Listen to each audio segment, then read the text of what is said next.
बिस्मिल्लाहिर्रहमानिर्रहीम, अस्सलामुअलैकुम and a very good morning. Espresso में आपको खुशामदीद कहेंगे। ये है इमरान हसन और ये है अमला हसन।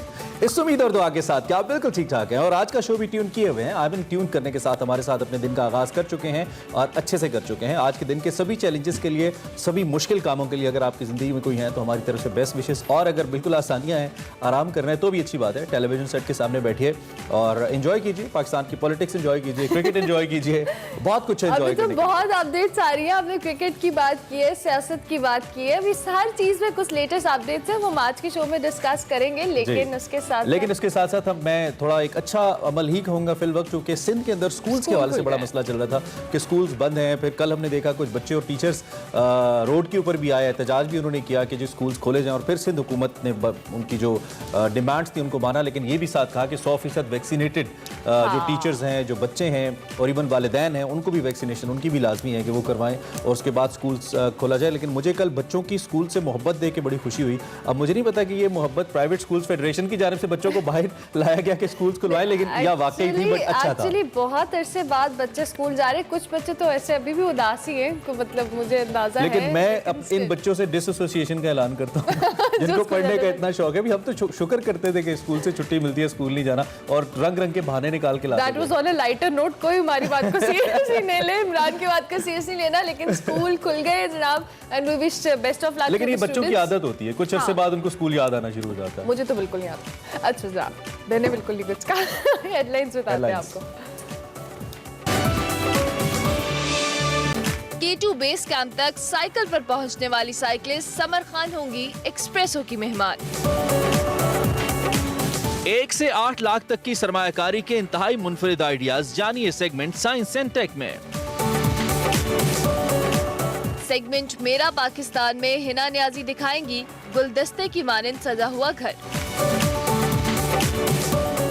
और मंझे हुए मज़ाहिया अदाकार जमशेद अंसारी को मद्दाहों से बिछड़े 16 बरस बीत गए।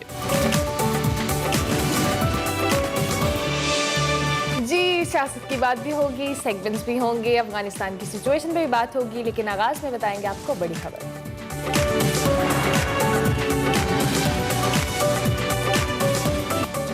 बड़ी खबर में बात करेंगे हुकूमत की। पाकिस्तान तहरीक इंसाफ की गवर्नमेंट को 3 साल मुकम्मल हो गए हैं। गवर्नमेंट ने 3 साल की कारकर्दगी पर रिपोर्ट जारी करने के लिए 26 अगस्त को वफाक और सूबों में तकरीबात के इनेकाद का फैसला किया है। वज़ीर आज़म इमरान खान 26 अगस्त को इस्लामाबाद में मरकजी तकरीब से खिताब करेंगे और अपनी हुकूमत की कारकर्दगी अवाम के सामने पेश करेंगे। ताहम इससे पहले PTI ने मुस्लिम लीग नून के इक़्तिदार के 3 सालों के साथ तकाबुली जायजा भी जारी किया है, जिसमें दावा किया गया है कि पाकिस्तान तहरीक इंसाफ ने नून लीग के मुकाबले में सेहत के शोबे में 454 अरब रुपए से ज्यादा खर्च किए, तालीम पर 323 अरब रुपए से ज्यादा खर्च किया, जबकि माहौलियात पर 1750% इजाफी बजट भी खर्च किया गया। बिल्कुल, इस तकाबली जायजे की हम बात करें तो इसी तरह मुस्लिम लीग नून ने साफ पानी कंपनी के तहत एक प्लांट 1 करोड़ रुपए में लगाया। PTI कहती है कि हमने वही प्लांट 30 लाख पे लगाया। इसके साथ वज़ीर आज़म इमरान खान ने मुआशी मैदान में एक और बड़ी कामयाबी का दावा करते हुए ट्विटर पैगाम में कल बताया कि OCIC के बिजनेस कॉन्फिडेंस इंडेक्स में पाकिस्तान की पोजीशन बेहतर हुई है। बैरूनी सरमायाकारों और कारोबारी अफराद जो हैं उनके एतमाद में वो कहते हैं कि ड्रामाई इजाफा देखने में आया है। ताहम अपोजिशन ने पाकिस्तान तहरीक इंसाफ के 3 साल को नाकाम तरीन करार देते हुए इल्ज़ाम लगाया है कि इमरान खान हुकूमत ने मुल्क को तबाह बर्बाद कर दिया, तब्दीली लाने में नाकाम हो गए। इसी सारी सूरत हाल पे हमने बात करनी है और अली मोहम्मद खान साहब वज़ीर बराए पार्लिमानी अमूर हमारे साथ मौजूद है। वो सीनियर ओबियसली रुकन भी हैं तहरीक इंसाफ के, उनसे ज़रा बात करते हैं। अली भाई, वेलकम टू एक्सप्रेसो। और पहला सवाल मैं बाद में करूँगा, आप अपनी इब्तदाई बात जो भी करना चाहें। कैसे हैं आप? ठीक ठाक हैं? अस्सलाम वालेकुम, बिस्मिल्लाहिर्रहमानिर्रहीम। बहुत शुक्रिया। अल्लाहुम्मा सल्ली व सल्लिम व बारिक अला सय्यिदिना मुहम्मद। और जिस तरह अरबी में कहते हैं कि सबाह नूर, तो सबको मेरी तरफ से बहुत बहुत सुबह बखैर। बहुत शुक्रिया, आपने हमें ज्वाइन किया। I hope you having a good walk. 3 साल आपके हो गए। सबसे अहम वजीर, मैं पार्लिमानी अमूर के वजीर को इसलिए कहता हूँ क्योंकि आपका काम होता है पार्लियामेंट्री अफेयर्स को देखना। तो पार्लिमानी अमूर के वजीर, अहम रुकन इमरान खान के बहुत डेडिकेटेड वर्कर 3 साल के बाद एज ए मिनिस्टर जब वॉक कर रहे हैं आज, तो पिछले 3 साल के बारे में क्या सोच रहे हैं? बहुत शुक्रिया। देखें, अगर हम ये कहें कि हम मुतमईन हैं तो मुतमईन तो अभी नहीं है। There is so much to do, लेकिन 2, 3, 4 चीज़ों पे मैं मुतमईन हूँ। सबसे इम्पोर्टेंट चीज़ ये है कि पाकिस्तान की इज्जत नफ्स जो है वो बहाल हुई है। और ये जो फैसला इमरान खान साहब ने किया जो अड्डे ना देने का, और उससे जो अफगानिस्तान में अमन की फिजा बनी है, और ये पहली बार पाकिस्तान बड़े अरसे बाद हमारी हुकूमत खड़ी हुई है किसी प्रिंसिपल स्टैंड पे जिस पे आवाम पीछे खड़ी हुई है। अब इससे देखें, सिर्फ अफगानिस्तान पे हमारा एहसान नहीं है, अफगान वो तो वैसे ही हमारा काम है कि मुस्लिम बरादर मुल्क है, उधर हम अमन लाने में किरदार अदा करें। Basically we are serving our own purpose. CPEC Pakistan का सबसे बड़ा प्रोजेक्ट है, और सी पैक के लिए ज़रूरी है कि अफगानिस्तान में अमन हो, ताकि हम सेंट्रल एशिया तक हमारी रसाई हो, और दुनिया में पाकिस्तान वो पहला मुल्क है अफगान कौम के बाद जो अमन चाहता है वहाँ पे। और ये बात खान साहब ने अशरफ गनी साहब को की भी थी, लेकिन अशरफ गनी साहब को समझ नहीं आई। तो नंबर 1 तो ये। नंबर 2, जो पाकिस्तान की एक तन्हाई थी बैन अवी सतह पे, पाकिस्तान जो है उससे निकला है, और उसके साथ साथ बहुत से प्रिंसिपल इश्यूज पे पाकिस्तान ने इंटरनेशनल सतह पे स्टैंड लिया, जैसे हुर्मत रसूल सल्लल्लाहु अलैहि वसल्लम पे। ये बाजी में इस तरह नहीं होता था। तैयब एर्दोगान साहब खड़े हुए और इमरान खान साहब जब फ्रांस में ये वाकयात हुए। दूसरा जो एक बहुत इंपॉर्टेंट चीज मैं समझता हूँ, जो बाद में लोगों को उसका आइडिया होगा, वो है यकसा निसाब। ये बहुत बड़ी अचीवमेंट है कि आपका, मेरा बच्चा और किसी मजदूर का बच्चा एक तरह का तकरीबन निसाब, कोर निसाब एक तरह का पड़ेगा। तीसरा, अगर आप देखें तो इस वक्त दराजाती रिफॉर्म, जिसके सम्राट देखें इमरान खान साहब अगले इलेक्शन नहीं, अगले नस्ल पे फोकस करते हैं, और जो सिविल सर्विस रिफॉर्म्स हैं खास, और साथ साथ उसके लॉ रिफॉर्म्स अदालती इंसाफ के लिए उस पे काम हो रहा है। सिविल सर्विस रिफॉर्म्स में काफ़ी सारे रिफॉर्म हो चुके हैं। चौथा, अगर आप देखें तो मैं समझता हूँ कि जो हेल्थ है, गरीब आदमी का बच्चा एजुकेशन के साथ साथ हेल्थ में सबसे ज़्यादा तबाही है, और हेल्थ में जो 10 लाख रुपए का आपको हेल्थ कार्ड आम आदमी को मिला है। देखिए, अगर गरीब आदमी से आप पूछे ना, जिसपे खुदा ना खास्ता ऑपरेशन का खर्चा लाख, 1.5 लाख, 3 लाख, 5, 6, 7 लाख तक आ जाए, उसको अपने घर के डंगर तक, अपने बच्चे खवातीन के जेवर तक बेचने पड़ते हैं। ये उनसे पूछे जिनको सहूलत है। और उसके बाद एहसास प्रोग्राम के तहत जो लोगों को सहूलियात मिली है, खासकर जो lowest of the lowest cadre पे फोकस किया गया है। उसके बाद एक बहुत इंपॉर्टेंट, क्योंकि मैं खुद बेसिकली एक जमींदार आदमी हूँ, तो छोटा सा किसान हूँ, तो जो एग्रीकल्चर पे फोकस हुआ है और जो बम्पर क्रॉप्स आई हैं, बेशक हमने इंपोर्ट भी किया है, इसकी वजह ये है कि दरामद जो है वो बढ़ी है इस वजह से। और एक बहुत बहुत इंपॉर्टेंट चीज़ जिस पे लोगों को, मैं अक्सर हमारे अपोजिशन के दोस्तों को चैलेंज भी करता हूँ कि देखें, हम में दम था, हम माफिया नहीं थे, इसलिए हमने माफिया पे हाथ डाला। हमने मसाइल बनाए, ऑयल माफिया ने बनाए, शुगर माफिया ने बनाए, आटा माफिया ने बनाए, लेकिन क्यों बनाए? आप इस पे तो सोचें, किसी और को क्यों मसले नहीं बनाए? इसकी वजह ये थी, हमने उन पे तगड़ा हाथ डाला और अपने लोगों को भी चार्जशीट किया। There is so much which have been done, लेकिन और भी बहुत कुछ है जो अभी होना है। अभी आपने बताया कि जिस तरह से आप लोग अभी मुतमईन नहीं है, अभी बहुत सारे काम और करने हैं। आपको क्या लगता है कि इंसाफ की गवर्नमेंट ने इन 3 सालों में ऐसा कौन सा काम है जो नहीं किया और वो करना बहुत जरूरी था? देखिए, मेरे ख्याल में अकाउंटेबिलिटी में भी और बहुत कुछ होना है। उसकी वजह ये हमारी जमात बनी अकाउंटेबिलिटी पे, लेकिन उसमें प्रॉब्लम ये है कि सिर्फ हमारी ख्वाहिश से नहीं होगा। इदारे जो हैं उनको रिफॉर्म होना है, और नैब लॉ रिफॉर्म्स अपोजिशन की सपोर्ट के बगैर मुमकिन नहीं है, और ज़्यादातर करप्शन चार्जेस भी उन पे हैं। तो एक तो वहाँ पे थोड़ा प्रोसेस स्लो है। अकाउंटेबिलिटी में हाथ तगड़ा डाला, लेकिन जब उसकी सजाएं होना जो है वो अदालतों से होता है, और अदालतों के लिए दराजाती रिफॉर्म्स, लॉ रिफॉर्म्स, खासकर नैब रिफॉर्म्स बहुत ज़रूरी हैं। और उस पर हमने बार बार अपोजिशन को दावत दी है, लेकिन शायद अकाउंटेबिलिटी उनको पता नहीं सूट नहीं करती। तो ये एक चीज़। दूसरा, शुरू में हमें बड़ा मसला रहा इकोनॉमी का। अब अल्लाह ने इतना करम किया है कि कोविड के बावजूद 4 GDP को हमने टच किया है, ना कि बड़ी बड़ी दुनिया की इकोनॉमीज इंक्लूडिंग अमेरिका, यूके और हिंदुस्तान और जापान वगैरह जो है वो नेगेटिव में गए। तो ये जो अभी हमने इकोनॉमी में रिवाइव किया है, शुरू में बहुत मसला था। अभी भी एक सबसे बड़ा मसला जो मेरे ख्याल में है, जिस पे आहिस्ता आहिस्ता काबू भी पाया जा रहा है, वो है महंगाई। महंगाई का जो जिन जी, तो वो इशू एक हमारे लिए चैलेंज है। वो जिन तो पहले था अली भाई, अब तो देव बन चुका है वो। उसको बोतल में इंशाल्लाह बंद करेंगे। खान साहब ने बड़े बड़े जिन्नों को बोतलों में अपनी जिंदगी में बंद किया है। किधर किया सर? करप्शन का भी है उसमें करप्शन का भी चले, आपने नाम ही ले दिया। अल्लाह उनको हिदायत नसीब करे कि वो तन अपने मुल्क पाकिस्तान वापस आए और अदालतों का सामना करें। मियां साहब की बात। ये जो महंगाई वाला है अली भाई, बहुत इंपॉर्टेंट फैक्टर है। आप एक इलेक्टेड मेंबर नेशनल असेंबली हैं, और आप अपने ओबियसली क्वाड भी जाते हैं, आप लोगों से मिलते भी हैं। मर्दान सॉरी, आप वहाँ पे आप लोगों से मिलते भी हैं। अच्छा, और इंटरेक्शन भी आपका लोगों से होता है, लोग गिले भी करते होंगे ओबियसली, क्योंकि महंगाई बहुत ज्यादा है। तो इसका कोई रोड मैप नहीं है हुकूमत के पास। मसला ये है, महंगाई है, फूड इन्फ्लेशन भी है, कोविड में अच्छा निपटा आपने कोविड से अभी तक, लेकिन कोई रोड मैप नजर नहीं आता कि निकलेंगे कैसे महंगाई से। दो बातें करूंगा। रोड मैप भी है और उस पर मैंने कहा कि बतदरीज इन्फ्लेशन पे कंट्रोल किया जा रहा है, लेकिन जाहिर है ये प्रोसेस स्लो है। दूसरी बात आवाम की आपने की, मैं नहीं चाहूंगा कि इस पर मैं कोई कज़ब बयान या झूठ बोलूं, लेकिन हल्के की मैं आपको बात बताता हूं। आपने हल्के का पूछा, मैं हर हफ्ते हल्के में होता हूं।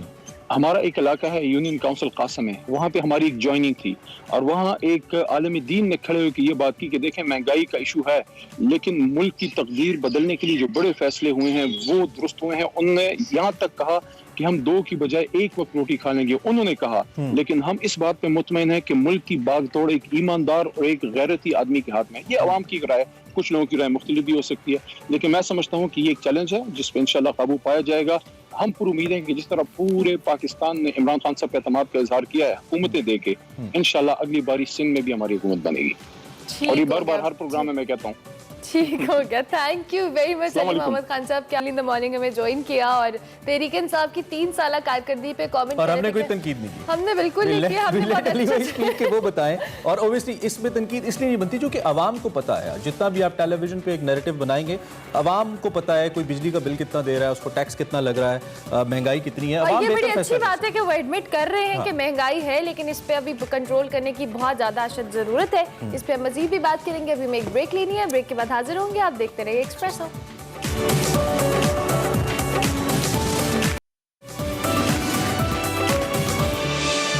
Welcome back to Expresso. हम बात करें तहरीक इंसाफ गवर्नमेंट के 3 साल मुकम्मल होने की। ये अहम संग मील इसलिए कि हुकूमत के लिए होता है कि पाकिस्तान में जमहूरी कल्चर थोड़ा मुश्किलात का शिकार रहा है, लेकिन कारकर्दगी भी बड़ी अहम है, जिसके ऊपर हमने इससे पहले अली मोहम्मद खान साहब से बात की जो कि हुकूमती नुमाइंदे थे, और अब हमारे साथ इंडिपेंडेंट एनालिस्ट और सीनियर एनालिस्ट इम्तियाज़ गुल साहब मौजूद हैं। उनसे ज़रा पूछते हैं कि वो किस निगाह से देख रहे हैं इन 3 सालों को जो हुकूमत ने मुकम्मल किए हैं। गुल साहब, thank you very much and good morning. कैसे हैं आप? ठीक ठाक हैं? अस्सलाम वालेकुम जी, आप खैरियत से हैं? अल्हम्दुलिल्लाह, बहुत शुक्रिया आपने हमें ज्वाइन किया। आपने सुना होगा अली मोहम्मद खान साहब आपसे पहले हमारे साथ थे और फिर आपने देखा होगा पिछले 3 साल हुकूमत की कारकर्दगी को, तो मैं ज़रूर चाहूँगा कि आप कमेंट करें how you see these 3 years of PTI. देखिए, उसमें हुकूमत ने बहुत कुछ करने की कोशिश की। कुछ काम, कुछ इस्लाहात थी जैसे बैंकिंग सेक्टर में थी, वो कर ली। FBR मैंने फेडरल बोर्ड ऑफ रेवेन्यू में कुछ इस्लाहात कर ली। लेकिन जो इस्लाहात का नारा लेके इमरान खान साहब आए थे और इक़्तिदार संभालने के बाद पहले ही दिन उन्होंने कहा था कि वो हर शोबे में रिफॉर्म करेंगे, वो उस तरह से नहीं हो सका। और उसकी बहुत बड़ी वजह ये थी कि उनके इर्द गिर्द ऐसे लोग इकट्ठे हो गए थे जो स्टेटस को यानी मौजूदा सूरत हाल के शराकतदार हैं, उसके बेनिफिशरी हैं, चाहे वो ब्यूरोक्रेसी में थे, चाहे वो उनके अपने वज़ीर थे, मुशीर थे, जो एक तसलसल थे उस निज़ाम के जो पाकिस्तान पे मुसल्लत है। उसकी वजह से जो इस्लाहात, बड़ी इस्लाहात का प्रोग्राम था, वो नहीं हो सका। ना पुलिस को वो टच कर सके, ना जुडिशल निज़ाम जो हमारा क्रिमिनल प्रोसीजर कोड है, CRPC अंग्रेज़ बाबा का छोड़ा हुआ, ना वो तब्दील हो सका, ना सिविल प्रोसीजर्स कोड तब्दील हो सका है कौमी सतह पे, क्योंकि उस तरफ फिर हमारी जुडिशरी जो है वो एक सरमस्त घोड़े की तरह हर तरफ उन्होंने हाथ फैलाए हुए हैं। और उसकी मिसाल मैं आपको बड़ी छोटी सी एक मिसाल दूं कि यहाँ CDA हमारे इस्लामाबाद का तरक्याती इदारा है। मैं कुछ 6-7 महीनों से, एक छोटा सा काम है, ठीक है, बिल्कुल छोटा सा काम, लेकिन वो चेयरमैन को उन्होंने ऐसी गोली दी हुई है नीचे के अफसरान ने कि आप यकीन करें कि मैं चेयरमैन साहब से, बड़े अच्छे इंसान हैं, वो मामलात का हल भी चाहते हैं, लेकिन निचले जो अफसरान हैं वो कल मुझे शाम को फ़ोन आया एक अफसर का कि जी वो आपका ये मसला वो है क्या। तो उसको मैंने कहा कि मैंने तो, जो मेरे अजीज़ हैं उन्होंने तो उस ख़त में, मेरा कोई मसला नहीं है लेकिन ये किसी का मसला है, और उसमें जो एक ख़त 2 हमने भेजे हुए हैं उसमें तो किस्सा लिखा। मैंने कहा आपने पढ़ा है? हाँ जी मैंने पढ़ा है, लेकिन किस्सा क्या है? मैंने कहा इसका मतलब है कि आपने ख़त नहीं पढ़ा। इस तरह मैंने कहा आप चेयरमैन को चक्कर दे रहे हैं गुज़िश्ता 6 महीनों से, तो ये निज़ाम इस तरह है, बड़ा पुरपेच हो चुका है। और जो नीचे वाला अफसर है, और करप्शन चूँकि बहुत ज़्यादा है, सिस्टमिक करप्शन उसको कहते हैं, कि जो अफसर बैठे हुए हैं नीचे वो अपने तरीके तलाश करते हैं पैसे बनाने के, सही। तो वो बहुत बड़ा रोड ब्लॉक है इस्लाहात की राह में। ठीक हो गया। इम्तियाज बिल साहब, जिस तरह से अभी हमने पीटीआई की जो बात करें 3 साल कारकर्दगी के हवाले से कह रहे हैं, ऑपोजिशन ने बड़ी खुलकर तनकीद की है और माशी लिहाज से कहते हैं इमरान खान साहब के हमने जो मुल्क को बहुत बेहतर कर दिया है, लेकिन ये जो दावे हैं, आपको लगता है कि इन 3 सालों में पीटीआई ने जो मुआशी सिमत है वो दुरुस्त की है? और जो अभी महंगाई के हवाले से हम डिस्कस करते हैं कि वो बहुत ज़्यादा है। देखिए, मैं कोई मईशतदान नहीं हूँ, न ही अपोजिशन के अक्सर रहनुमा या हुकूमत के अक्सर रहनुमा इकोनॉमिस्ट हैं, लेकिन कुछ बुनियादी अशारी होते हैं जो सबकी समझ में आने चाहिए। कुछ उसमें मैनेजमेंट का कसूर का अमल दखल था, कुछ हमारे बैरूनी अवामिल का अमल दखल था, जिसकी वजह से बैसियत मजमूई जो बड़े इक्तिसादी अशारियाँ हैं वो बेहतर हुए हैं। यानी फाइनेंशियल एक्शन टास्क फोर्स का जो एक्शन प्लान पे अमल करते करते 3 साल 4 साल से पाकिस्तान का बैंकिंग निज़ाम बहुत बेहतर हो गया। यहाँ पे जो ब्लैक मनी की मूवमेंट थी वो बहुत काफ़ी हद तक महदूद हो गई है। इसके अलावा इन्होंने कुछ इंसेंटिव्स दिए इंडस्ट्री को, जिसकी वजह से अदाद-ओ-शुमार सबके सामने हैं और अदाद-ओ-शुमार बुरे नहीं हैं, चाहे वो बैरूनी ममालिक से तरसीलात ज़र है। मैक्रो लेवल पे बेहतरी आई है। अगर मैं सिफारती महाज के ऊपर बात करूँ या खारजा सतह के ऊपर आपसे पूछूँ, तो कैसे देखते हैं आप तहरीक इंसाफ और इमरान खान साहब की बिलखुसूस कारकर्दगी? देखिए, बैसियत मजमूई जो सिस्टम चल रहा है उस मौजूदा हालात में वो यही कुछ कर सकता था। हमें हमारे अवाम को भी ये सोचने की ज़रूरत है, हमारे अपोजिशन रहनुमाओं को भी अल्लाह करे कि उनको थोड़ा सा दर्द दिल आए इस मुल्क के अवाम का, कि पाकिस्तान जिस सूरत हाल में पेट खाली है, जेब खाली है और हम चैम्पियन बने फिरते हैं पूरी दुनिया के, और हम चाहते हैं कि लोग हमारे साथ इज्जत के साथ बात करें। आप मुझे बताएं कि आप किसी से कर्जा मांगने जाते हैं, उधार लेने जाते हैं, तो कौन आपको इज्जत की नज़र से देखता है? जब बड़े हमने सऊदी अरब कतर के साथ मफाहमती यादाश्तें की थी, जब MB मोहम्मद बिन सलमान यहाँ पे आए थे, कतर के वज़ीर खारजा अमीर आए थे, इतने बड़े बड़े दावे हुए, लेकिन हमारी यहाँ पे ब्यूरोक्रेसी जो है वो उसकी राह में आड़े आ गई। सही। मुझे कल पता चला कि सिंगापुर एयरलाइन ने एक दफ़ा PIA को अपने इंतज़ाम में लेके, हमारे एयरपोर्ट्स को इंतज़ाम में लेके, बहुत अरसे पहले की बात है, कोशिश की ताकि एयरलाइन बेहतर हो जाए, लेकिन यहाँ पे इतनी उसकी मुज़ाहमत देखने में आई, क्योंकि अंदर जो वेस्ट, चाहे आप PIA ले लें, चाहे रेलवे ले लें, चाहे पाकिस्तान स्टील मिल ले लें, माफियाज हैं इन इदारों के अंदर, पनपने नहीं देते।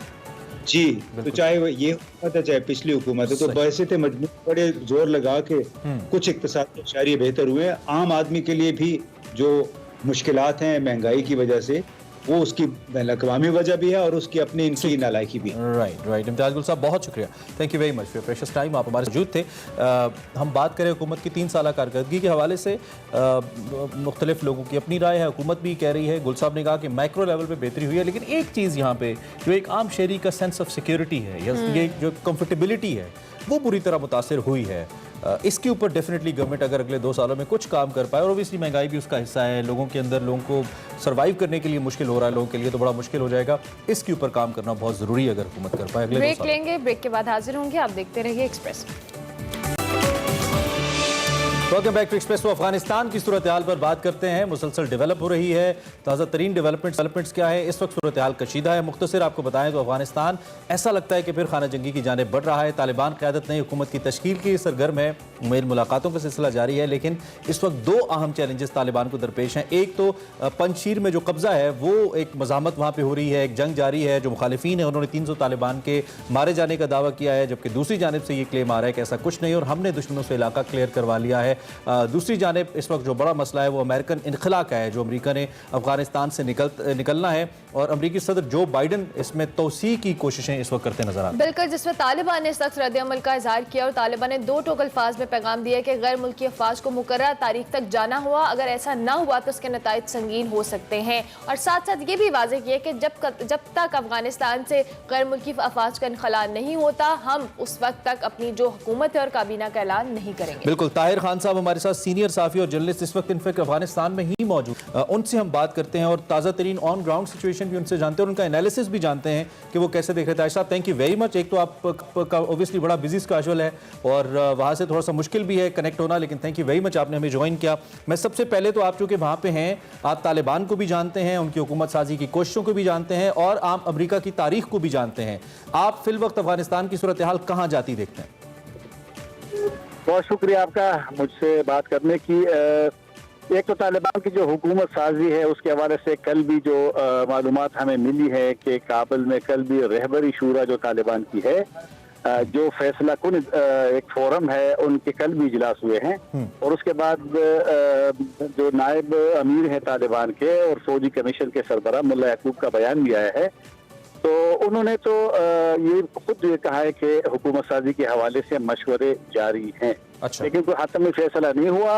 21 अगस्त को जो शूरा का पहला इजलास हुआ था उसमें यही मौक़िफ़ था अक्सरियत का कि जब तक गैर मुल्की अफवाज हो तो वो हुकूमत का ऐलान नहीं करेंगे, लेकिन मशवरे हो रहे हैं, काबीना के नामों पे मशवरे। और एक दूसरी बात यह है कि कल भी सिर्फ मशवरे हुए हैं, कोई हतमी फैसला नहीं हुआ। अब एक जो मसला दरपेश है दोनों को, अमेरिका को भी तालिबान को भी, क्योंकि तालिबान का मौक़िफ़ ताज़ा आया है कि अगर 31 अगस्त तक अमेरिकी नहीं जाते, जो कि सदर बाइडेन ने ऐलान किया था निकलने का, तो फिर तालिबान आज़ाद होंगे अपने फैसलों में। तो थोड़ी सी उसमें दूसरी अमेरिका ने कहा है कि चूँकि हवाई काबुल एयरपोर्ट पे मसाइल हैं, अभी तक तमाम लोगों को जिन्होंने अमेरिका निकालना था वो नहीं निकल सके हैं, तो वो तालिबान के साथ मुज़ाकरात करेंगे कि इसमें तो उसी की वो राजी हो जाए। लेकिन मुल्ला याकूब का एक बयान जो मैंने पहले जिक्र किया उसमें ये भी है, उन्होंने इल्ज़ाम लगाया अमेरिका पे, और मुल्ला याकूब की नज़र में उनके जो अल्फाज हैं, उन्होंने जो तालिबान का रेडियो शरीयत उनको जो इंटरव्यू दिया है उसमें उन्होंने कहा है कि ये मुल्ला याकूब के अल्फाज में ये अमेरिका की साजिश है कि अफगानों को इनकरेज करके उनकी हौसला अफजाई करके कि वो अफगानिस्तान से निकल जाए। तो उन्होंने इल्ज़ाम लगाया है और उन्होंने काबुल एयरपोर्ट पे जो हुआ है चंद दिनों में इसका इल्ज़ाम भी अमेरिका पे लगाया। तो एक तलखी बढ़ रही है तालिबान और अमेरिका का। लेकिन बहरहाल अब तालिबान क्योंकि हुकूमत साजी पे उनका फोकस रहेगा तो उनकी ये भी कोशिश होगी, क्योंकि अगर हुकूमत साजी पे उनका फोकस इसलिए है, मसलन जलालाबाद में हमने 2 दिन गुजारे, तो उस उन 2 दिनों में यहाँ पर वो हुकूमत साजी भी नहीं हुई। तो और जब हम दाखिल हुए इतवार वाले दिन तो इस तरफ इमिग्रेशन का वो नहीं था, स्टैम्प हमने नहीं लगाया। हाँ, तो इस वजह से अब ये खिला भी है, तालिबान परेशान भी है कि जब तक हुकूमत ना हो, काबीना ना हो, निज़ाम नहीं बनेगा, तो लोगों में वो जो एक थोड़ी सी जो पहले से, हालांकि जो जलालाबाद में हमने 2 दिन गुजारे, मतलब है कि लोग राय में मुनकसिम थी लोगों की। तो ताहिर साहब, आपको कब तक लगता है कि जो स्टेबल की सिचुएशन है, एक तरफ तो अमेरिका तोसी का मुतालबा कर रहा है और उन्होंने भी इंडिया दिया, दूसरी तरफ तालिबान अपने स्टैंड पे कायम है, आपको क्या लगता है कि जब तक अफगानिस्तान में कितना टाइम ड्यूरेशन होगा कि स्टेबिलिटी की सिचुएशन आएगी? देखो ना, वक्त देना तो जरा मुश्किल काम है कि वक्त दिया जाए। कि आप देखा ना, अमेरिका अपना वादा पूरा नहीं कर सका, जो 1 मई तक निकलना था 18 महीनों में, जो 29 फरवरी 2020 को मुआहदा हुआ तो नहीं पूरा हो सका, नहीं जा सका। फिर 11 सितंबर का दिया इसी साल के वो जाएंगे, फिर उसने 31 अगस्त का दिया है। अब आज अमेरिका का ताज़ा बयान कि 31 अगस्त तक मुश्किल है, तो लिहाजा एक खास तारीख तो नहीं किसी काम के लिए। अच्छा ताहिर साहब, ये अमेरिका को जो शॉक्स पे शॉक्स लग रहे हैं, पहले उन्हें शॉक लगा कि जी अचानक से तालिबान आ गए, फिर उन्हें शौक लगा कि इतने ज़्यादा हमारा जो असला है वो कैसे उनके पास चला गया, अब उनको ये शौक लग रहा है कि नहीं हमने डेट जल्दी दे दी, हमें देर से जाना है। तो आपके ख्याल में जो अब अमेरिका कर रहा है अफगानिस्तान, पहले तो जो किया वो किया, जो अब कर रहा है क्या वो ठीक कर रहा है अफगानिस्तान और खित्ते के मुस्तकबिल को लेकर, ये जो अब जो उसका स्टैंड है? मेरे ख्याल में अमेरिका शुरू ही से गलती पे गलती कर रहा है। आप देखें कि अमेरिकी इंटेलिजेंस की तमाम रिपोर्ट्स कि तालिबान 2 महीने में या 3 महीने में काबुल चले जाएंगे, वो 15 दिनों में पूरे अफगानिस्तान को कंट्रोल करके, तो अमेरिकन इंटेलिजेंस के बारे में भी अब शुकूक पैदा हो गए। दूसरी बात, अमेरिका की जो ताकत है नेट और फिर उनके नेटो इत्तेहादियों का तकरीबन 40 ममालिक का, उनका जो एक सुपर पावर वाला वो था, वो लेटेस्ट टेक्नोलॉजी भी थी और फलां भी था, वो तरबियत अफगान फोर्सेस को वो भी एक्सपोज हो गया दुनिया की नजरों में। 20 साल में 40 ममालिक अमेरिका की सरबराही में एक ग्रुप को शिकस्त नहीं दे सके। ठीक है, तो आपने कहा कि गलतियां ही की है। मुख्तसर अगर ये बता पाएं, क्या आपको दोबारा से खाना जंगी की सूरत हाल नजर आ रही है या हुकूमत बिल्कुल नहीं। खाना जंगी तो इसलिए तो होगी कि जब हर जगह पे तालिबान के खिलाफ मुजाहिमत हो। सिर्फ पंशेर जो है, पंशेर देखो ना, पंशेर के नाम तो अब जाहिर बात है दुनिया का फोकस वही है। पंशेर एक दर्रा है, पंशेर पहाड़ी इलाका है, ये सूबे का भी काबिल नहीं, ये जिला था और ये बिल्कुल पहाड़ी है, वहाँ की आबादी बहुत कम है। हाँ, उसकी स्ट्रेटेजिक पोजीशन अहम है, उनको कंट्रोल उस पर लेना बहुत ही मुश्किल है, इसलिए न रूसी वहाँ ले सके थे, न तालिबान की पिछली हुकूमत ले सके। लेकिन क्योंकि अब तालिबान ने हर तरफ से उनको घेरा है और उनके दरवाजे पे था कल तक कि वो खुद ब खुद सरेंडर करे, लेकिन वो नहीं हो सका। तो लिहाजा तालिबान ने, जो मेरी मालूमात है, रिपोर्ट दी कि रात को उन्होंने शुरू किया ऑपरेशन, और मेरा ख्याल में मुजाहिमत थोड़ी सी होगी, मुश्किल होगा, लेकिन तालिबान का मेरी नजर में अटल फैसला है कि वो कोई इलाका अपने छोड़ेंगे। ठीक है ताहिर साहब, आपका एक दफा फिर बहुत शुक्रिया। हमने आपको मुश्किल वक्त के अंदर आपके बिजी स्केड्यूल कनेक्ट किया अफगानिस्तान से, बहुत शुक्रिया, आपने हमें वक्त दिया। ताहिर खान साहब अफगानिस्तान की सूरत हाल के बारे में कह रहे थे कि खाना जंगी के इम्कानात कम है, ताहम चैलेंजेस जरूर मौजूद हैं। ब्रेक लेंगे, ब्रेक के बाद हाजिर होंगे, देखते रहिए एक्सप्रेस।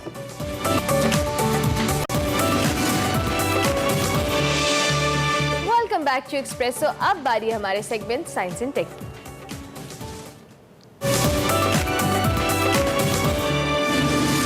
अस्सलाम वालेकुम नाज़रीन, आप देख रहे हैं साइंस एंड टेक और मैं हूं वकार अहमद। और हमारे जो इब्न फाजिल साहब हैं उन्होंने खुशहाली की दस्तक दी है। अब ये डिपेंड करता है कि कौन इस दस्तक पे रिस्पॉन्ड करता है और कौन दरवाज़ा खोलता है और खुशहाली को अंदर आने का क्या कहते हैं इजाज़त देता है। पाकिस्तान में तालीम जो है इसके हवाले से अगर देखा जाए तो दो तर्ज की तालीम है। एक तो वो जो कि आपकी शख्सियत की परवरिश के लिए इस्तेमाल होती है, आप ज़्यादा से ज़्यादा इल्म हासिल करते हैं बेहतर इंसान बनने के लिए, और दूसरी तालीम का जो ताल्लुक है वो मुआशियात के साथ जुड़ा हुआ है। बदकिस्मती से जो मुआशियात के साथ जो टेक्निकल तालीम है या तकनीकी, उस हवाले से देखा जाए तो बहुत सारा हमारा निसाब जो है वो बड़ा मतरूक और जिसका ज़मीनी हक़ाइक़ से दूर दूर का ताल्लुक नहीं होता। ये जो किताब है खुशहाली की दस्तक, ये बड़ी ही खूबसूरत एक किताब है जिसके अंदर यानी यूँ समझें कि बहुत सारा कंटेंट है, और ये कंटेंट जो है ये आपको बहुत ही जदीद तरीन चीज़ें बताता है कि आप क्या कर सकते हैं मुआशियात, अपनी मुआशियात को बेहतर करने के लिए कौन सा आपको कारोबार करना है, उसके लिए किस तरह की मशीनरी दरकार है, इस वक्त राइज जो मार्केट में प्राइसेस हैं उस मशीन की या इस तरह की बहुत सारी चीज़ें जो हैं वो क्या हैं। तो इसलिए इब्न फाजिल साहब ने बड़ी कमाल किताब लिखी है। मैं चाहता हूँ कि इब्न फाजिल साहब ही बताएं इस किताब के बारे में कि कैसे उन्होंने इसको खुशहाली की दस्तक कहा है और कितने वो पुरुमीद हैं कि इस दस्तक पे उनको कोई रद्द अमल मिलेगा। इब्न फाजिल साहब अस्सलाम वालेकुम। जी वालेकुम अस्सलाम। तो आपकी दस्तक है सर, आप मुझे बताइएगा इस दस्तक पे आप कितने पुरुमीद हैं? सर बहुत पुरुमीद हूँ इंशाल्लाह। असल में पहली बात तो ये मैं जो आपसे शेयर करना चाहता हूँ कि जब हम देखते हैं अपने इर्द गिर्द तो हमें लगता है कि हमारे पास बहुत से वसाइल हैं। ख़ास तौर पे अगर हम एग्रीकल्चर सेक्टर की बात करें, क्योंकि हम बचपन से सुनते पढ़ते आए कि जी हम एक ज़राई मुल्क हैं, तो जो ज़राअत के अंदर हमने बिल्कुल फ्यू थिंग्स ऐसी हैं जिनसे हम फ़ायदा उठाते हैं, मतलब ग्रेन्स हो गए या इस तरह की चीज़ें, और उससे जुड़ी जो बाकी चीज़ें हैं वो सिवाय बर्निंग के हम उनसे कोई काम नहीं लेते। तो मैंने देखा कि हमारे पास जो बेशुमार वसाइल हैं, क्या सारी दुनिया इनको जलाती है या इनसे कोई फ़ायदा उठाती? तो जब पता चला कि बाकी दुनिया जो है वो सारी इनसे वैल्यू एडिड चीज़ें बनाती है, इससे बहुत काम की चीज़ें बनती हैं, और इसी तरह जो बाकी अजनास हैं इवन हमारी, उनकी भी जब अबंडेंस हो जाती है तो वो भी हमारे इधर बहुत कम कीमत हो जाती है। हत्ता कि आपने देखा पिछले दिनों के टमाटर जो है वो नहरों में भाए जा रहे थे। तो इन सारी चीज़ों को लेके फिर हमने सोचा कि जो काम बाकी दुनिया कर रही है वो कोई ऐसा काम नहीं कि जो हमने वो इन्वेंट द व्हील, बल्कि वो हमने सिर्फ ये देखा और ये सीखा बाकी दुनिया से कि वो जो कर रहे थे, हमने वो सारा इल्म जो है इस किताब में डाल दिया। और इसमें सिर्फ इल्म ही नहीं बल्कि इसमें अमली तरीके भी हैं सारे, मशीनें जिनसे वो काम हो सकता है, और जो प्रोडक्ट बननी है उसकी मार्केटिंग तक सारा इल्म इसमें मौजूद। मैंने जहाँ तक इसका मुताला किया है इब्न फाजिल साहब, मैंने कोई एक चीज़ ऐसी नहीं देखी जो मैं ये समझता हूँ कि मैं नहीं कर सकता। मतलब आपने बहुत सीधे तरीके से बताया कि कौन सी चीज़ जो है उसका रॉ मटेरियल कहाँ से मिलेगा, मशीन कहाँ से मिलेगी, कितने पैसों की मिलेगी, कैसे इंस्टॉल करनी है, ये तमाम चीज़ें जो है पाकिस्तान में कहाँ कहाँ मिल सकती है। अच्छा, एक और चीज़ जो आप बड़ी खूबसूरत है वो ये है कि आपसे मुलाकात में भी मुझे अंदाज़ा है कि आपकी हिस्से मिजाज बहुत अच्छी है, और इस किताब में भी यानी आपको आइडिया होता है कि बहुत ही सीरियस और संजीदा काम है, लेकिन उसके बावजूद एक बड़ी खूबसूरत। अच्छा, इसमें एक चीज़ थी कि चंद बेकार बातें, मजीद बेकार बातें, कुछ और भी बेकार बातें, तो ये बेकार बातें कौन सी है सर? सर बात यह है कि वही बातें बेकार हैं जिनको हम अहमियत नहीं देते। वो कमर्शियली उनकी इम्पोर्टेंस देखें बहुत ज़्यादा। मैंने इसमें जो बेकार बातें हैं उसमें मैंने ये लिखा कि जो दुनिया भर के अंदर जो उनके पास नेचुरल रिसोर्सेज हैं, जो अल्लाह ताला ने उनको चीज़ें दी हैं, उनको किस तरह वैल्यू ऐड करके और पूरी दुनिया को एक्सपोर्ट कर रहे हैं। मिसाल के तौर पे भी जो बेकार बातें की आपने बात की, तो इसमें हमने ब्राज़ील की कार्नोवा वैक्स का जिक्र किया हुआ है कि जी उनके पास जो है वो 10-15 अरब डॉलर की सालाना सिर्फ कार्नोवा वैक्स की एक्सपोर्ट है। और इसी तरह हमने उसके अंदर जो मशरकी जो जनूबी अमेरिका है उसमें एक कीड़ा पाया जाता है, कोचलिन उसको बोलते हैं, सुर्ख रंग का कीड़ा। उस कीड़े को वो पालते हैं और उसको ग्राइंड करके उससे सुर्ख रंग बनाते हैं, और वो रंग जो है वो भी तकरीबन उनकी 1 अरब डॉलर की एक्सपोर्ट है। तो मतलब ये कि सारी दुनिया अपने वसाइल से फ़ायदा उठाती है, कमर्शियली उनको इस्तेमाल करती है, अपने लोगों की खुशहाली के लिए इस्तेमाल करते हैं। तो हमारे पास जो वसाइल हैं हम आंख बंद करके सोए हुए हैं और वो वसाइल ज़ाया हो रहे हैं। आपने लिखा है ढंग की भंग, और मतलब ये है कि अगेन बहुत सीरियस कंटेंट है, लेकिन उसके साथ आपकी क्रिएटिव और एक तख्लीकी जो सोच है और वो भी आती है। अच्छा, भंग को मैं मिसाल के तौर पर सिर्फ भंग का जिक्र करना चाहूँगा। एक ऐसा पौधा है जो कि इवन साइकोलॉजी के हवाले से अगर देखा जाए या मुख्तलिफ शोबों के हवाले से तो एक कमाल ही पौधा है। इसके फ़वायद जो है वो बेशुमार हैं।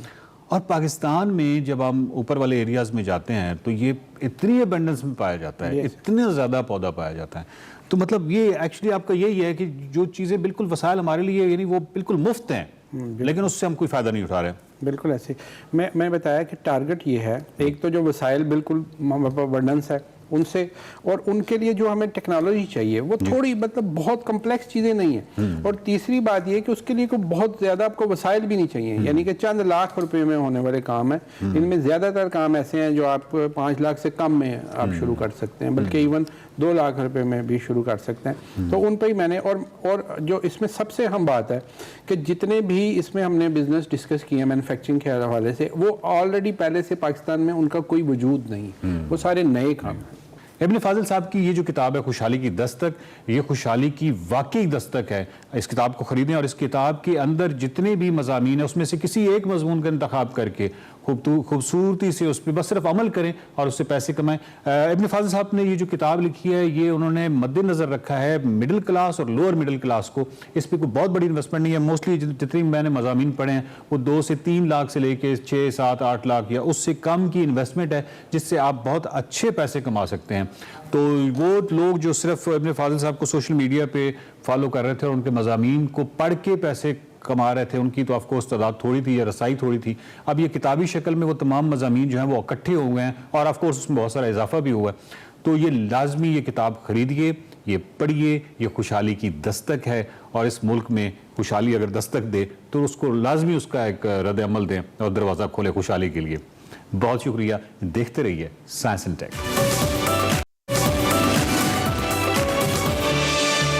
एक्सप्रेसो में आपको एक बार फिर से खुशामदीद कहेंगे। शो के दूसरे हिस्से में आ चुके हैं और अब बारी है, बिल्कुल अब बारी है हमारे अगले सेगमेंट की। और आपको पता है कि हम एक क्लीन ग्रीन कैंपेन लेकर चल रहे हैं एक्सप्रेसो में और उसमें मुसलसल आपको तरगीब देते हैं। बहुत शुक्रिया रिस्पॉन्ड करने के लिए जो आपने पौधे लगाए 14 अगस्त में उसके आसपास। आज मेरा पाकिस्तान सेगमेंट में हिना न्याजी एक ऐसे घर में हमें लेकर जा रही हैं जो कि गुलदस्ते की मानंद दिखता है, बिल्कुल क्लीन भी है और एक्स्ट्रा ग्रीन भी है। कैसे बनाइए इस सारी तफसीलात को देखते हैं आज के मेरा पाकिस्तान में।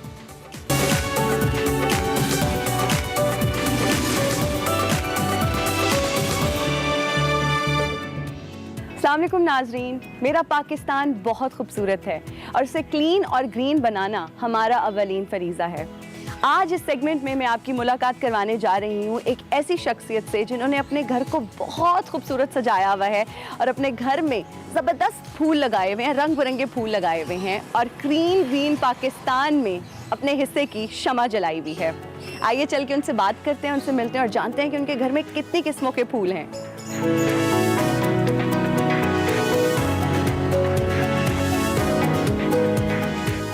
अस्सलाम वालेकुम, गुड मॉर्निंग, कैसी हैं आप? बिल्कुल ठीक, आप कैसी हैं? मैं भी बिल्कुल ठीक, माशाल्लाह। ब्यूटीफुल गार्डन, मतलब आते ही इस चीज़ ने मेरी अटेंशन जो है ना वो ग्रैब की है। नज़र आ रहा है कि बहुत मेहनत और प्यार से इसको बनाया गया और सजाया गया है। बहुत शुक्रिया, मेहरबानी, ये अपने बच्चों की तरह। हाँ जी बिल्कुल, वो नज़र आ रहा है। अच्छा, इतने खूबसूरत घर में माशाल्लाह आप रहती हैं, मुझे ये बताएं कि सुबह का आगाज़ किस तरह से करती हैं? अल्लाह का शुक्र है कि नमाज पढ़ के उसका आगाज़ जो दिन का होता है ज़बरदस्त, कि माशाल्लाह। चाय का एक कप लिया तो बर्ड से गुफ्तगू कर ली अच्छा, और फिर मतलब नेचर एंजॉय की बेसिकली। तो बर्ड से गुफ्तगू की, फूलों के पास आके बैठ गया और थोड़ा सा माहौल देखा कि अगर आजकल जैसे गर्मी है, अगर गर्मी ज़्यादा नहीं है तो ज़्यादा टाइम गुजार लिया, नहीं तो एक दफ़ा तो निकल के इनका हाल अहवाल पूछना पड़ता है कि ये ठीक है। नेचर लवर है। अच्छा, आप लिखती भी हैं, आप उर्दू नॉवेलिस्ट भी हैं, तो कहा यह जाता है कि जो लोग लिखते हैं वो बहुत हसास होते हैं, तो क्या ये सच है कि जो बातें करते हैं जो लोग पौधों से या परिंदों से, ऐसा होता है वो रिस्पॉन्ड करते हैं? बिल्कुल सच है।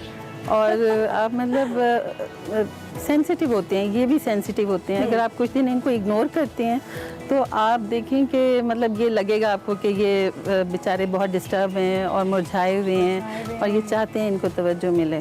जैसे मेरा जो पैरेट है, अगर मैं उसे बताए बगैर कहीं चली जाती हूँ, हाँ जी, और वापस आती हूँ तो मुझे एटीट्यूड दिखाता है, मतलब इधर मुँह करेगा इधर मुँह करेगा और बात नहीं करेगा। अच्छा, बच्चों की तरह है। बच्चों की तरह। फिर मैं उससे कहूँगी sorry baby sorry, next time बता के जाऊंगी। तो मुझे ऐसा लगता है जैसे वो मेरे उससे बातचीत करने से और मेरे सॉरी कहने से वो समझ गया है कि हाँ भाई ये अब रिस्पॉन्ड भी फिर उसी तरह से करता है। बिल्कुल ऐसा ही है। और प्लांट्स का भी ये है कि ये बिल्कुल फ्रेश लुक देते हैं। जब आप इनसे बातें करते रहते हैं मुसलसल तो ये बिल्कुल फ्रेश लुक देते हैं, नहीं तो लगेगा कि मुरझा रहे हैं। ये शौक पैदा कैसे हुआ, कैसे इस तरफ आई? बचपन से ही था। जैसे घर में जो प्लांट्स लगे होते थे उनकी केयर करते करते घर का माहौल ऐसा था। अच्छा। तो बस वो उसी तरह से आहिस्ता आहिस्ता डेवलप होती गई। फिर जब किराए के घर में रहते थे, जैसे हस्बैंड मेरे बैंक में काम करते थे तो हमारा ट्रांसफ़र होता रहता था। तो जब हम किराए के घर में रहते थे तो उनको मैं बहुत अच्छे तरीके से सजाती थी, प्लांट्स लगाती थी। लेकिन फिर जब वहाँ से हमारी पोस्टिंग तो समझ नहीं आता था कि इनको उठा के ले जाऊं, इनको क्या करूं। और फिर सबको तोहफे दे देती थी, दिल भी नहीं चाहता था। तो जो लगे होते थे ज़मीन में उनको लगे रहने देती थी, ये तो सदका जारिया है, जहाँ भी आप लगा दें। फिर जब हम अपने घर में शिफ्ट हुए और रिटायर हो गए हस्बैंड मेरे, तो वो शौक़ ज़्यादा बड़ा था और जगह कम थी, तो उसको हमने फिर उसी को ही हमने अपना सब कुछ समझ के कि हर शौक़ इसमें पूरा कर दिया। खूबसूरत। इस बागीचे का ख्याल कैसे रखते हैं? माली तो है, मगर माली के साथ साथ आपको खुद भी करना पड़ता है, बताना पड़ता है आपको, क्योंकि मेहनत उनकी हो रही होती है मगर माइंड आपका भी काम कर रहा होता है। कुछ जदीद तरीके, जदीद प्लांट्स, जैसे जैसे वक्त के साथ साथ चीज़ें हो रही होती हैं मार्केट्स में या नर्सरीज पे आ रहे होते हैं, तो आपको उसके मुताबिक मार्केट को लेकर साथ चलना पड़ता है और फिर माली को चीज़ें आपको प्रोवाइड करनी पड़ती हैं। मुझे बताइए कितने किस्मों के यहाँ पे फूल लगे हुए हैं और कितने रंगों के फूल हैं? अब तो मैं गिनती भूल जाती हूँ, आपस की बात है, क्योंकि अनवा इकसाम के इसमें बेलें बहुत ज़्यादा हैं। इसमें हमने फलों के भी, जैसे ये अंजीर का दरख्त है, इसमें अंजीर अब थोड़ी सी रह गई हैं। हमने इस सीज़न में हमने बहुत फ्रेश अंजीर खाई है। अच्छा। फिर ये बैग पे ये अमरूद लगा हुआ है, बिल्कुल। तो ये आपके ऊपर ये माल्टा लगा हुआ है, ये भी छोटा छोटा। मतलब जो रोज़मर्रा की चीज़ें, हरी मिर्च है, पुदीना है, इवन के अजवाइन के पत्ते वो डालते हैं जब हम कहवा बनाते हैं, और लेमन ग्रास। तो ये कुछ चीज़ें हमारे घर से ही निकल आती हैं और फ्रेश उसका कहवे का टेस्टी और होता होगा। मैंने वही कहा ना, जगह कम है, शौक बड़ा है। लेकिन देखिए, आपने जितनी भी जगह है उसको इतने अच्छे से यूटिलाइज किया हुआ है, इतनी समझदारी से कि वो लग नहीं रहा कि वो कम है या वो छोटा है। अच्छा, मुझे ये बताएं कि यूजुअली जब आप शॉपिंग के लिए जाती हैं, खवातीन तो जो है ना वो कपड़े लेने का उनको शौक होता है, जूते खरीदने का शौक होता है, क्या आप जाके पौधे खरीदती हैं? मैं आपको एक बात बताऊं, मुझसे एक क्वेश्चन ना, मैं अभी कल परसों बाहर खड़ी थी, तो एक वॉक करते करते खातून हमारे नेबर में ही होंगी, तो मुझसे कहती हैं मुझे एक बात बताएंगे, तो बहुत एक्सपेंसिव शौक है, तो आप कैसे पूरा करती हैं? तो मैंने उनसे कहा कि देखें, आप जो है ना, क्योंकि मेरी ड्रेसिंग बहुत सादा सी होती है, तो मैंने उनसे कहा कि आप जो डिज़ाइनर 7,500-8 हज़ार का सूट लॉन का पहन लेती हैं, तो मैं उसको फौरी तौर पर देखती हूँ कि मैं इतने में कितने पौधे खरीद सकते। अरे वाह। शौक का कहते हैं ना, कोई मुल नहीं होता। जी, कहीं से आप कमी करते हैं तो कहीं से आप अपना शौक पूरा कर लेते हैं। क्या बजट होगा अगर महीने में आपने पौधे लाने और आप चाहते हैं कि खूबसूरत पौधे घर लाएं? देखिए, आप इसको एक दफ़ा आपको करना पड़ता है, जैसे इन्वेस्ट करना पड़ता है। जी, कीड़े वगैरह लगते हैं, आपको स्प्रे करवाना पड़ता है। आपको मुख्तलिफ नर्सरी से जब आप चीज़ें लेती हैं तो कहीं ना कहीं दीमक भी आ जाता है, आपको दीमक का भी ट्रीटमेंट करना पड़ता है वक्फे वक्फे से। तो प्लांट कम लगाएं या ज़्यादा लगाएं, मगर अगर उसकी आप केयर नहीं कर रहे हैं तो फिर फ़ायदा नहीं है। सब प्लांट्स महंगे नहीं होते हैं, सस्ते भी होते हैं, इवन के 10 रुपए से भी प्लांट मिलता है। अच्छा, 10 रुपए से भी शुरू होता है। आप ले लें और आप बस उनकी देखभाल करें। ये नहीं कि उनको आपने बिल्कुल बच्चों की तरह होते हैं, जिस तरह आप अपने बच्चों का ख्याल रखते हैं, वक्त पे खाना पीना सब कुछ, बीमार हो जाएं तो उनको देखते हैं, तो इस तरह से आपने उनको भी देखना होता है। अच्छा मैम, ये बताइएगा कि इतना खूबसूरत ये गार्डन बनाने में आपको कितना टाइम लगा? पौधे ग्रो होने में टाइम तो लगता है, तो आप यूँ समझें कि 3-4 साल पुराने हैं ये पौधे, जो दरख्त आप देख रहे हैं। ज़्यादा इनको टाइम नहीं लगा, ये 3-4 साल में इतने बड़े हुए हैं। उससे पहले हम फूलों पे ज़्यादा फोकस था हमारा, तो 10-15 साल से मैं ये काम इस तरह अपने गार्डन को टाइम दे रही हूँ कि मैं अगर मुझे 15 साल इस घर में आए हुए हो गए हैं तो मैंने 13 साल लगातार मैंने जो है फर्स्ट प्राइज़ लिया है। मतलब DHA हम इसी तरफ ही आ रहे थे कि मुकाबले जो होते हैं जी, इसमें DHA में भी ये फ्लावर कंपटीशन होता है, तो इसमें भी 10-12 साल तो इसमें फर्स्ट प्राइज़ लिया। अब ये लास्ट 2 ईयर से ये कोरोना की वजह से, इसकी वजह से नहीं हो रहा, मगर ये कि हम तैयारी तो पूरी करते हैं, कंपटीशन हो ना हो, क्योंकि वो शौक है। तो लेकिन यह है कि 15 साल से जो है वो हॉर्टिकल्चर की तरफ से भी, PHA की तरफ से भी हमें फर्स्ट प्राइज़ मिल रहा है। अच्छा, ये बताइएगा मैम कि मौसम का कितना असर होता है? कितना बारिश, आंधी, तूफान? बहुत असर होता है मौसम का, क्योंकि हमें याद है कि जब हम पूरा फुल ब्लूम पे भी फ्लावर्स होते हैं ना जी, तो और ओले पड़ जाएं, सुबह उठ के आपको उनकी मैयतें नजर आ रही होती हैं और इतना रोना आ रहा होता है, क्योंकि आप देखें ना, बर्फ ऊपर से पड़ रही है, ओले मोटे मोटे से, और वो फूल कितना नाजुक होता है, तो वो तो सारा तबाही मची होती है। तो वो हम दुआएं मांग मांग के, अब जैसे जब बारिश आती होगी तो आप लोग तो डायनेमास में बैठ जाते होंगे, क्योंकि बहुत से पौधे ऐसे होते हैं जिनको ज़्यादा पानी नहीं चाहिए होता। अब हम अपने हिसाब से उनको पानी देते हैं कि इसको 2 दिन बाद देना है, तो जब बारिश हो जाती है तो वो आपके इख्तियार में नहीं होती चीज़ें, तो उसमें बहुत से ज़ाया भी होते हैं। हम जितनी केयर कर सकते हैं उनकी कर लेते हैं।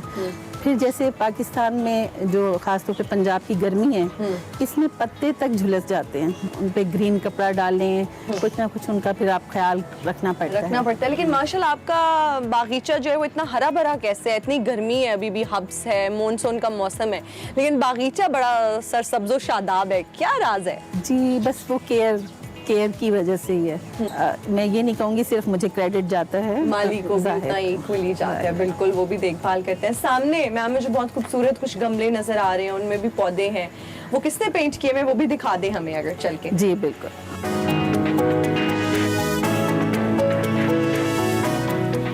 ये भी इनको जो हैंग किया हुआ है, इनमें साथ में लाइट्स भी फिक्स की हुई हैं।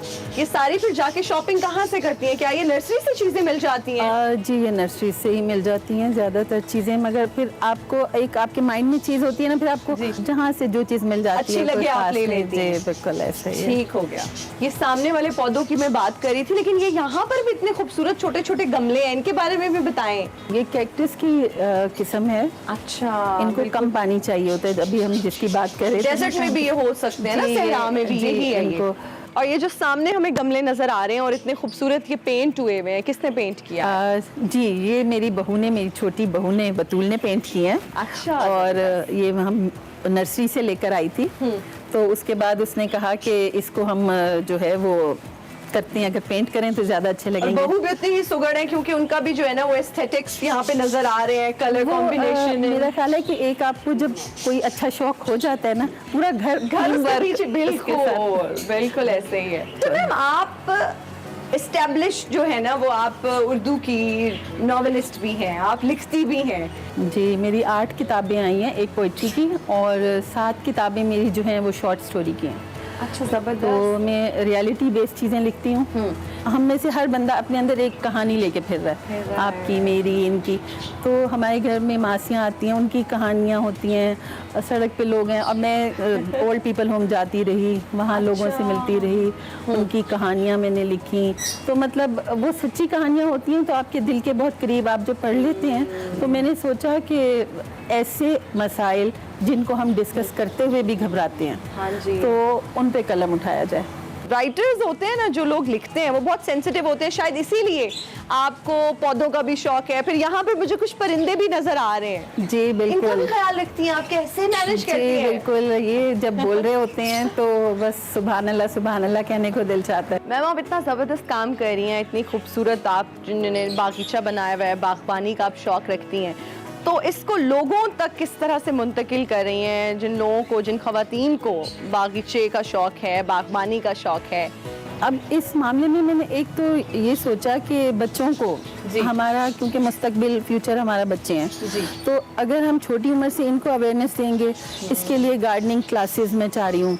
छोटी छोटी चीज़ें हैं जो बच्चा केयर कर सकता है और अपने घर से स्टार्ट कर सकता है। अच्छा, जितने भी लोग इस वक्त आपको एक्सप्रेसो के प्लेटफॉर्म से देख रहे हैं, उनको मैसेज क्या देना चाहेंगी क्लीन ग्रीन पाकिस्तान के लिए?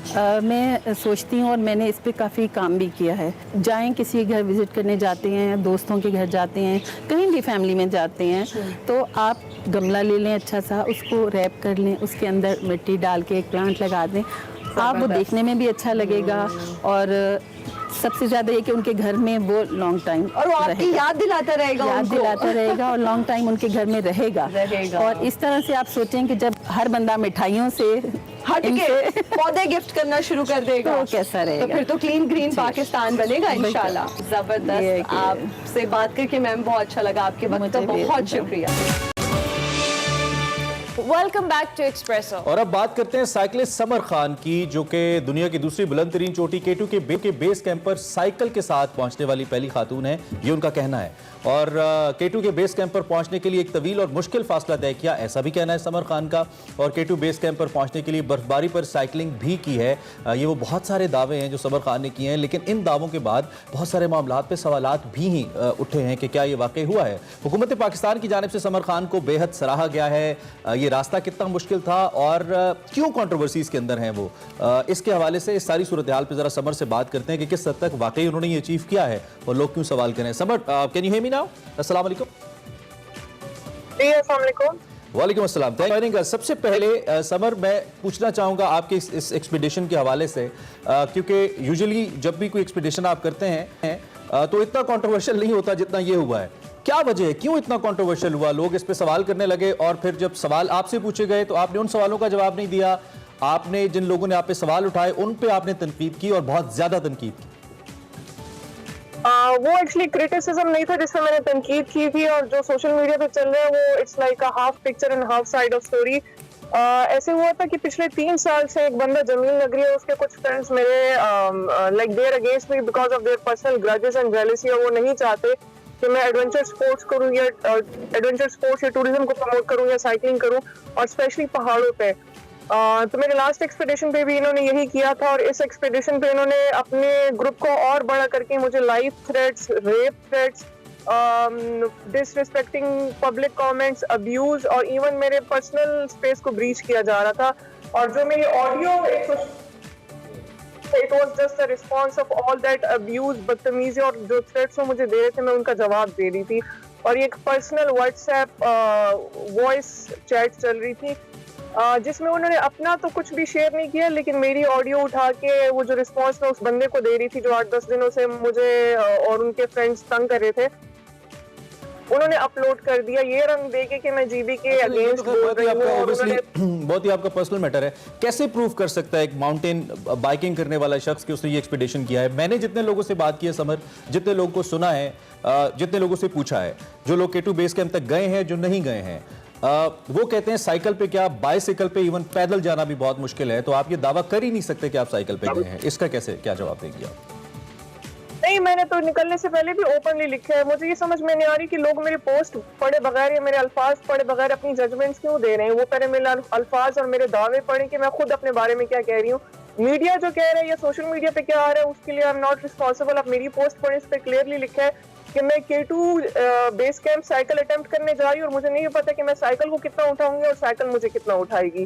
तो इसका मतलब यही है कि मैं टुकड़ों टुकड़ों में मुझे जगह मिली, मैंने वहां पे साइकिलिंग की और बहुत सारी जगहों पे 80%, 70 to 80% मुझे साइकिल ड्रैग करनी पड़ी, पुश करनी पड़ी। और टेक्निकल जगहों पे मैंने प्राउडली लिखा है कि मैंने पोर्टर की हेल्प भी ली है, क्योंकि दरिया क्रॉस करते हुए अपनी जान नहीं वो कर सकती, सेक्रीफाइस नहीं कर सकती, मुझे हेल्प लेनी थी।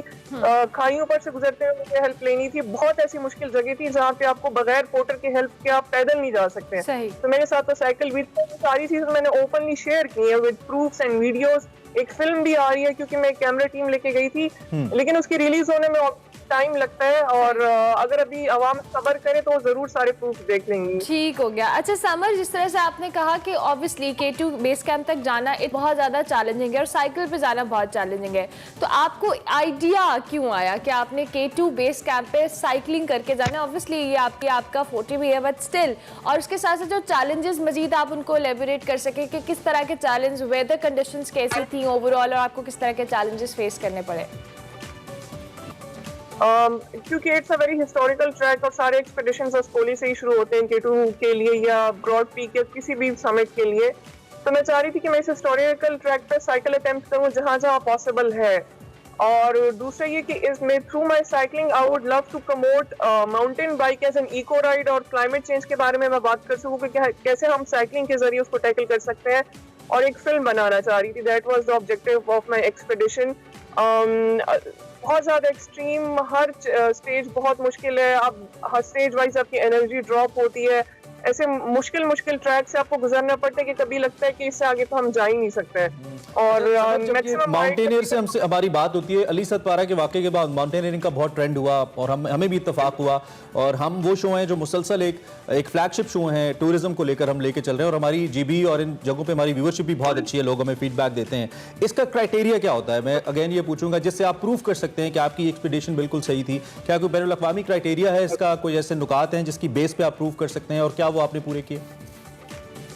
ये सारे स्पोर्ट्स एडवेंचर स्पोर्ट्स के अंदर आते हैं जिसकी लकीली मैं इसलिए कहूंगी कि पाकिस्तान में कोई फेडरेशन, एसोसिएशन या सेंट्रल बॉडी नहीं है, क्योंकि इसीलिए हम लोग आजाद अपना स्पोर्ट्स करने में और कोई पॉलिटिक्स फिलहाल हमें फेस नहीं करनी पड़ रही। इसका क्राइटेरिया ये है कि जब भी कभी आप एक समिट करते हैं या कोई एक्सपेडिशन करते हैं या साइकिलिंग एक्सपेडिशन करते हैं तो उस पूरे ट्रैक की वीडियोस एंड पिक्चर्स प्लस आपकी जो साथ पोर्टर्स होते हैं या जो लोकल टीम होती है उनके विटनेस स्टेटमेंट्स दिए जाते हैं एंड में, ये प्रूफ करने के लिए कि आपने ये काम किया है।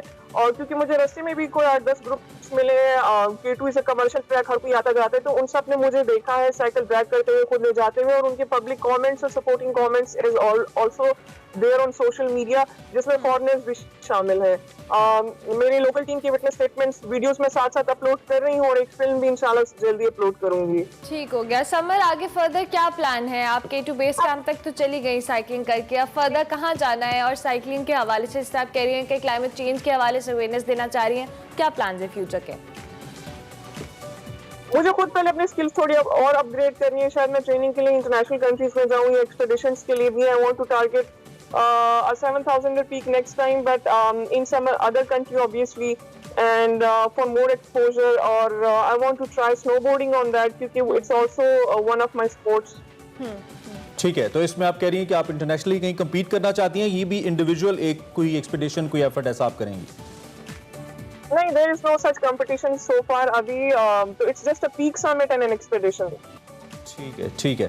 और चलें, बहुत शुक्रिया summer, thank you very much for being with us. आपने हमें अपनी इस एफर्ट के हवाले से बताया और आपने अपना जो वर्जन है हम तक पहुंचाया और हम तक वो वर्जन भी ओबियसली जो मीडिया पे या सोशल मीडिया वो भी हमने सुना। समर का ये कहना है जी कि उन्होंने ये दावा किया ही नहीं है कि वो मुसलसल साइकिल चला के जाएंगे। उनका ये कहना है कि मुख्तलिफ पैचेस के अंदर जहाँ जहाँ उनको मौका मिला उन्होंने साइकिलिंग की है और उन्होंने हिंट ये दिया था जाने से पहले कि मुझे नहीं मालूम कि साइकिल मुझे कितना उठाएगी, मैं साइकिल को कितना उठाऊंगी। और इंटरनेशनल स्टैंडर्ड्स के हवाले से उन्होंने ये कहना है कि कोई set standards, since we don't have a federation in Pakistan, तो कोई सेट स्टैंडर्ड्स है नहीं जिसकी बेस पे ये तायुन किया जा सके। ताहम उनके कुछ वॉइस नोट्स थे जिसमें उन्होंने कुछ तल्ख ज़बान इस्तेमाल की थी जिससे लोग थोड़ा खासतौर पे गिलगित के लोग थोड़ा हर्ट हुए थे। ऐसा नहीं होना चाहिए दोनों साइड से, और कम से कम अगर किसी ने कुछ अचीव किया है उसको अप्रिशिएट करना चाहिए और किसी ने कुछ अचीव किया तो उसको प्रूव भी करना चाहिए कि उसने ये अचीव किया। ब्रेक लेंगे, ब्रेक के बाद हाजिर होंगे, आप देखते रहिए एक्सप्रेसो।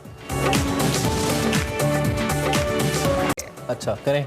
आप करें। अच्छा क्रिकेट की बात कुछ यूं है। क्रिकेट और बारिश और पाकिस्तान की नहीं, मैं तो पीसीबी की बात करनी थी। अच्छा, चेयरमैन पीसीबी हाँ, की। ओह, दैट वाज अ PCB की ब्रेकिंग बात न्यूज़। करनी थी, मैं नहीं चाह रहा था, लेकिन ये चाहती हैं कि हम बात मैं इस पे बात करना चाहती हूँ बिल्कुल। और रमीज राजा के हवाले से बहुत सारी कल हमने खबरें सुनी भी और देखा भी टीवी स्क्रीन पर कि पाकिस्तान क्रिकेट बोर्ड का चेयरमैन बनाने का इंदिया दे दिया गया है रमीज राजा साहब को। इस हवाले से बात करेंगे। हमारे साथ नादिन मिर्जा इकबाल बेग साहब मौजूद है। मिर्जा साहब, thank you so much for joining us in espresso. कैसे हैं आप?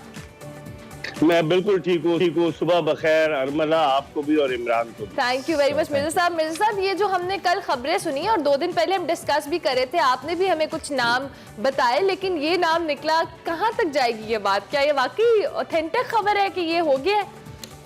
देखिए अरमला, पाकिस्तान का ये अलमिया है कि अगर कोई भी आदमी बनने जा रहा होता है तो कुछ ना कुछ लोग मैदान में आ जाते हैं, टांग खींचने की कोशिश करते हैं। कल रमीज राजा के नाम की जो उनकी नामजदगी का ऐलान नहीं हुआ, अगर देखा जाए, हालांकि एक्सपेक्ट कर रहे थे लोग के गवर्निंग बोर्ड के रुकन की हैसियत से उनकी नामजदगी का ऐलान होगा, तो उसकी वजह से मामले पर एक सवालिया निशान है। लेकिन जो वजीर आजम के इंतहाई करीबी साथी हैं जाकिर खान, जो पाकिस्तान क्रिकेट बोर्ड में डायरेक्टर इंटरनेशनल क्रिकेट भी है, वो रमीज राजा को अपने साथ गाड़ी में लेकर वो साथ थे जब प्राइम मिनिस्टर हाउस गए और बात हुई, मुख्तसर सी बात हुई। लगता यही है कि थोड़ा सा तातुल है, लेकिन उम्मीद यही है, अभी तक बहुत सारे लोग मैदान में आ गए जो रमीज मुखालिफ लॉबी है और वो कह रहे हैं कि रमीज राजा को नहीं बनना चाहिए। अगर अभी उसकी वजह से थोड़ा सा तातुल है, लेकिन तवक्को तो यही की जा रही, जिस तरह से हाइप बनी, रमीज राजा को बुलाया, वरना अगर उन्हें बनाना नहीं होता तो उन्हें क्यों प्राइम मिनिस्टर हाउस बुलाया जाता।